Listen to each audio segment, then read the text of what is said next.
What's going on, everyone? Today I'm going to be giving you a non-spoiler review for Aquaman and the Lost Kingdom. So I've been very excited for this movie ever since I watched the first Aquaman. I actually saw it for the first time on this channel about 2 years ago. I know it released back in 2018, but it took me a few years to actually watch the DCEU and catch up with everyone else.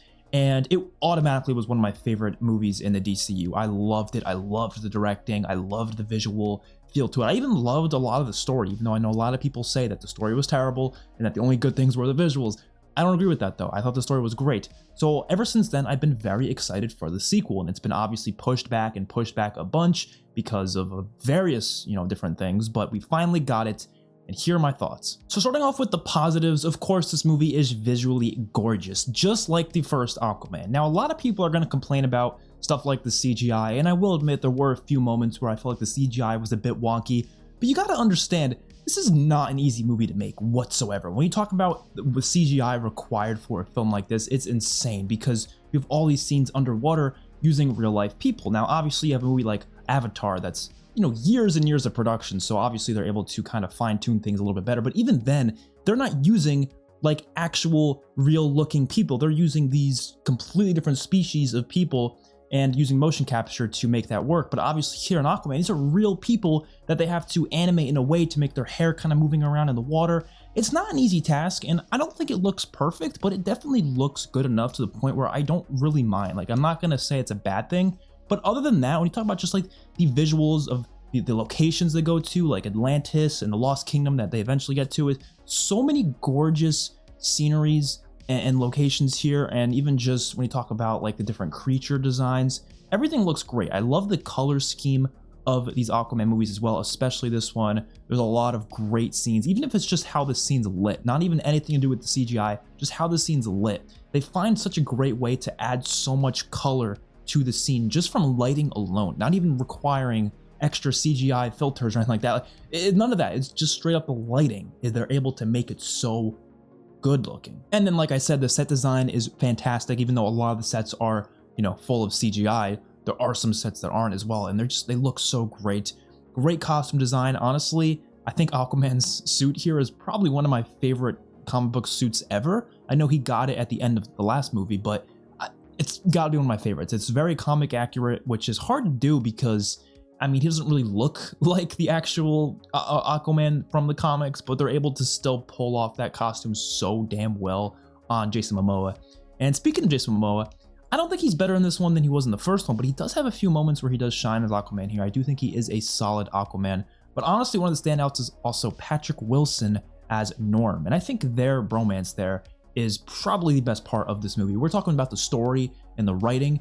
Their connection is definitely the best part. There's a couple of cheesy moments with them, but once you get to the end of the movie, there's a lot of moments that I genuinely think are actually really well acted and directed for both of these characters.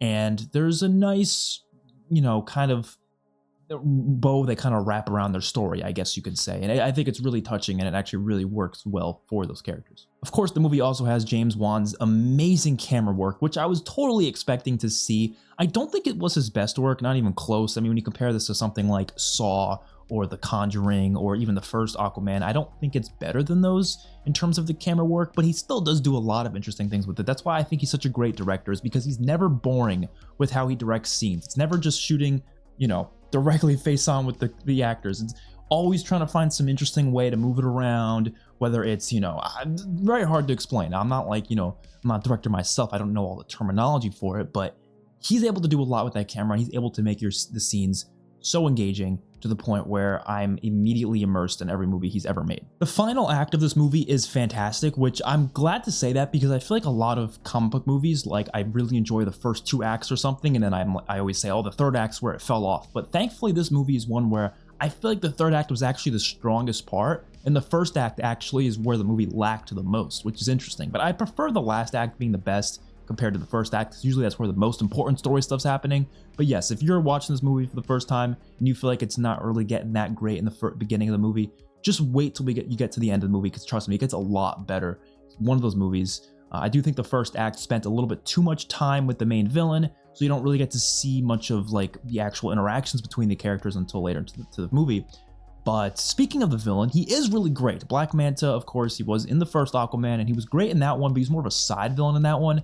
Here, he is the main focus. And although they don't go too deep with this character, I do like what they gave him, the little bit they did give him. I do wish we had a little bit more back and forth between him and Arthur. Arthur being Aquaman, of course. No one ever calls him Arthur, so I just wanted to make sure, I reaffirmed to you guys, yes, his name's Arthur. I wanted a little bit more between them, but for what we got, it was still really damn good. So now let's get into the negatives, because of course it is not a perfect film whatsoever.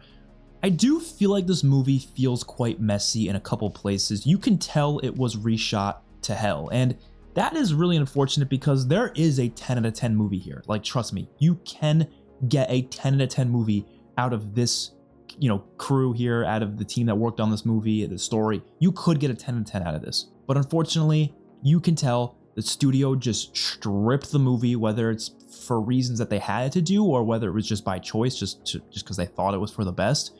I don't know, but you can tell. There's a lot of parts in the movie where it jumps to another scene and it feels so abrupt, or like, for example, a character will be introduced into the story or maybe reintroduced, like, for example, some characters from the first one, and you don't feel like they got a proper reintroduction. They just kind of appear in the movie, and you're like, well, where did they come from? You don't really understand how they got to that point in time, and it's not a big deal because you can just kind of infer, like, okay, they were probably hanging out around there, whatever, but you can tell that it was stripped a little bit, and you can tell there's certain parts of this movie that were probably switched around. Like, it's one of those types of movies, everything works individually, every scene works, each 3 acts of this movie works fine, but when you put it all together, it does feel kind of weird sometimes. So that is one thing I noticed watching this. I actually heard plenty of leaks before the movie even came out that apparently Batman was supposed to be in this movie. At one point, it was Ben Affleck's Batman, and at another point, it was Michael Keaton's Batman. I believe there was actually early screenings of this movie at some point where both of those Batmans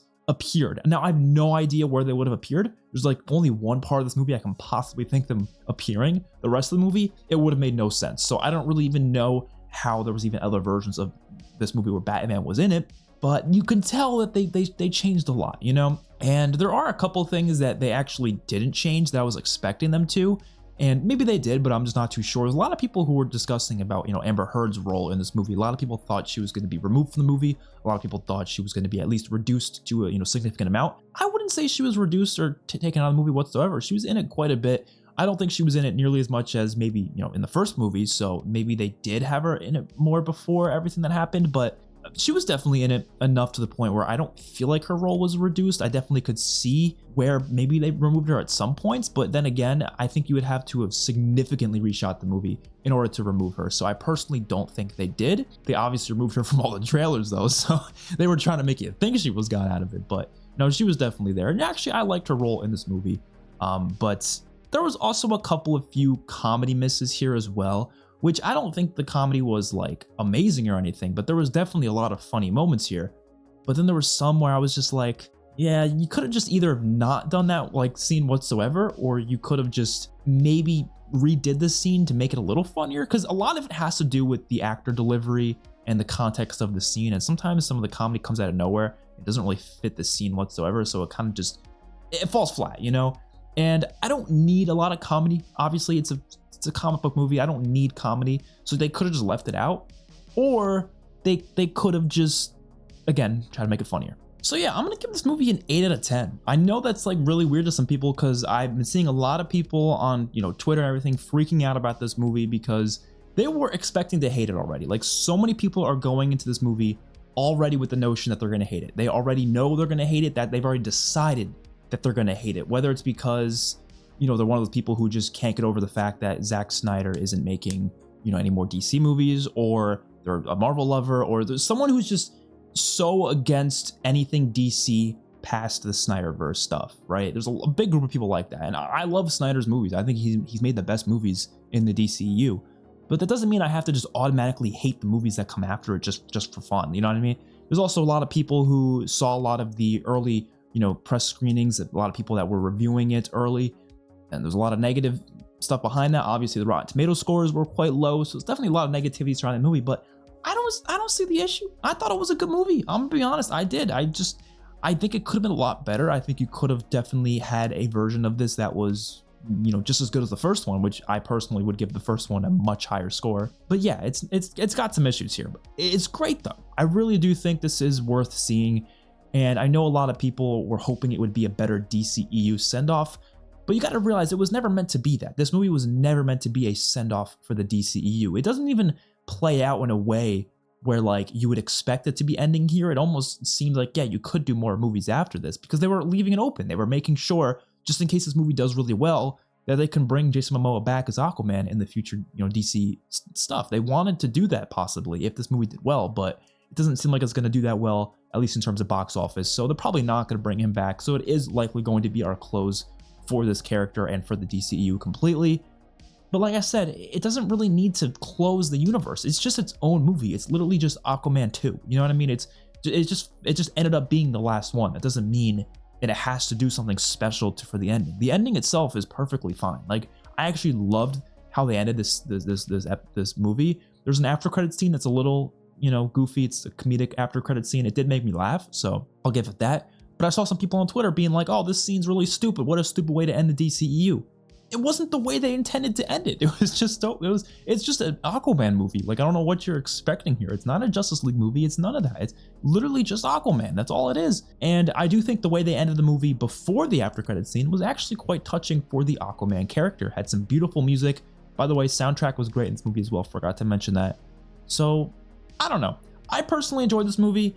Go into it with open perspective. Don't automatically hate it before jumping into it. I do wish it was, closer to the quality of the first one, but it's close enough. I enjoyed it. I had a good time. Hopefully you guys do too. Thank you all for watching. Let me know your thoughts in the comment section down below. I will see you on my next one. Peace out.